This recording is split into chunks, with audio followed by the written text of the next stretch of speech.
How is it going, everyone? Listen, first things first, I just got to say, I wasn't at the game today. I've got a family wedding, and what a game to miss.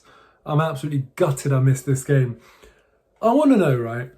Obviously, I watched it, but just like being there, feeling that atmosphere would have been absolutely brilliant today. But I've got one question for you. I want this in the comments below. Which game did we play better in your opinion? Tottenham or Villa? So that's the thing for me. That's what I'm thinking. Was this the best performance of our league season? I'm just happy. I'm so happy that that's the question that I'm asking. And I'm not talking about another draw. I'm not talking about another defeat. Because we played very, very well tonight. And yeah, listen, Villa were poor in the first half. You know, second half they improved a little bit. But that's because we're 3-0 up. You know, when we're 3-0 up, they are going to get a little bit better because we're going to take our foot off the gas. That's what I always kind of say. And I feel like a lot of people miss the point in terms of what the context of the game is at the time in which sort of like the momentum changes. It doesn't count. If you're 3-0 up or you're 3-0 down and you start changing the way you're playing, well, that's because of the scoreline. That's called game management. So it doesn't concern me at all that Villa started playing a little bit better then. But the one thing that I would say is that one thing I was happy about is that when it went to 3-1, I felt like Arsenal managed the game a lot better than what they did when it went to 3-1 versus Tottenham. I felt like Tottenham really got the wind in their sails, whilst with Villa, it wasn't nowhere near as much as that. So I always felt more comfortable, whilst against Tottenham, maybe it's because it's a North London derby, I'm always going to feel a little bit more sort of nervous. But I felt like Arsenal managed it quite well. And look, I have to say one thing today. We're going to talk about Emile Smith Rowe. And some of you people are shameless when you're talking about Emile Smith Rowe. The amount of silliness that I've seen about Emile Smith Rowe, who I actually think has probably been, if you go back from even the first 3 games that we lost this season, our most consistent player this year. Because yes, we've made some signings that came in and played after that and they've been great. But overall, the amount of times I've watched Arsenal play this season, I've thought, who was our best performer? And it's Smith Rowe. Win, lose or draw, I feel like he's maintained his consistency so well. And for a youngster, for a Haider to come through and to play with that level of consistency and almost kind of not be too affected by how poorly others are playing around him, I think speaks volumes about his ability. I'm just, you know what? I'm actually proud. I really am.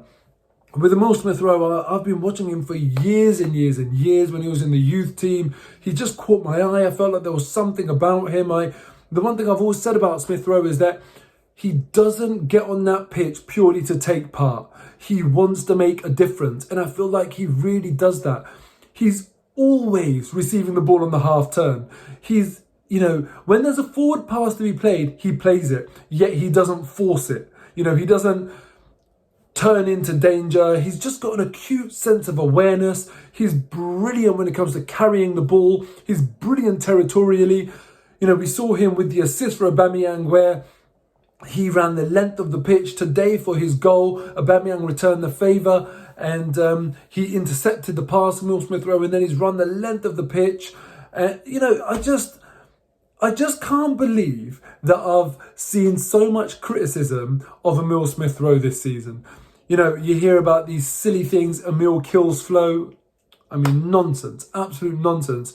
I've seen criticism of him not passing it to Pepe in one incident in the game against Palace. And I'm sorry, even in that, he got a shot off from distance. Now, whether it was a wrong decision or right decision, yeah, you can have that discussion. But for people to make such a song and a dance about it, it just absolutely baffles me. Man of the match today, Emile Smith Rowe, and I thought he was absolutely brilliant. And then the other thing that I wanted to talk about today was the one-on-one defending, because after the Palace game, every single game, the day after at 5 p.m, I released something called 5 at 5. Just 5 things that I've noticed about the game. And one of the things that I noticed against Palace was how sort of frustrating our one-on-one defending was. When Benteke was going at Gabriel and Edouard, no, not Edouard, who was it? Yeah, it was Edouard. was going at Ben White for the 2 goals. It was really, really poor one-on-one defending from our defenders, who didn't really show them down the line away from danger or actually show any ambition to try and win the ball or really block the ball. They allowed them to get the shots off. Today, that was not the case. I thought our defenders did really, really well. It's a real shame we didn't get the clean sheet, but my God, that finish by Jacob Ramsey, we have to give some credit there, because there's top bins and then there's top bins. And I mean, God, you can't get more top bins than that. So fair play to him. But yeah, I just thought the defender was much more improved in terms of that one-on-one piece. So I was really, really happy about that. Nuno Tavares came in for Kieran Tierney, and there's been a lot of talk about Kieran Tierney, really. Not criticism, I think fans have been very fair, but they have rightly called out the fact that he's not the same as what he kind of has been in the past a little bit for Arsenal. And that's understandable, because the way Kieran Tierney plays the game, it's a mile a minute, it's very high energy, and he hasn't been able to maintain them levels. I don't know what the reasons are for that, and I think it's very temporary, because Kieran Tierney for me is a brilliant player, but Tavares came in and did really well today, so I was happy to see that. On top of that, there's this conversation that just would not stop about Leno and Martinez, because obviously we chose Leno over Martinez. What I absolutely love is that, to me now, I don't hear anyone talking about Ramsdale or Martinez. People are happy. And Ramsdale, I thought, had another good game today. And I thought it was a little bit harsh that Emi Martinez got booed as much as he did. I get it. He has not stopped talking about Arsenal since he left, and it is slightly annoying. But I think it's a shame that we booed him, to be honest with you. I personally wouldn't have if I was in the stadium. But look, hey-ho, it doesn't matter. But I have to admit, one thing I'm glad about is that he conceded 3 goals. He came to Arsenal, conceded 3 goals. I think we would have seen Martinez enjoying himself quite a lot had he kept a clean sheet, and I didn't want him to have that satisfaction. When he saved the penalty, I was gutted, but thankfully AUBAMEYANG obviously put in the rebound. But yeah, you know, I just think a little bit harsh, but equally I am very glad that it was sort of, he didn't get any vindication. He didn't sort of have an opportunity to kind of almost suggest that he was, you know, got one over on Arsenal or anything like that.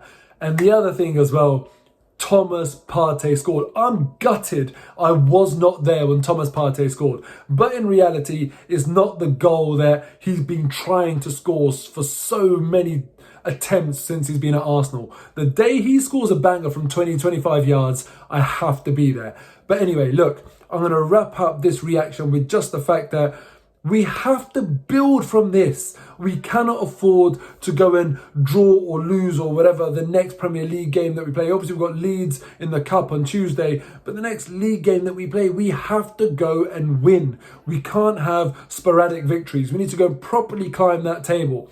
But huge pressure off of Arteta. I'm delighted for him, and hopefully we can go on from strength to strength and actually become a serious team.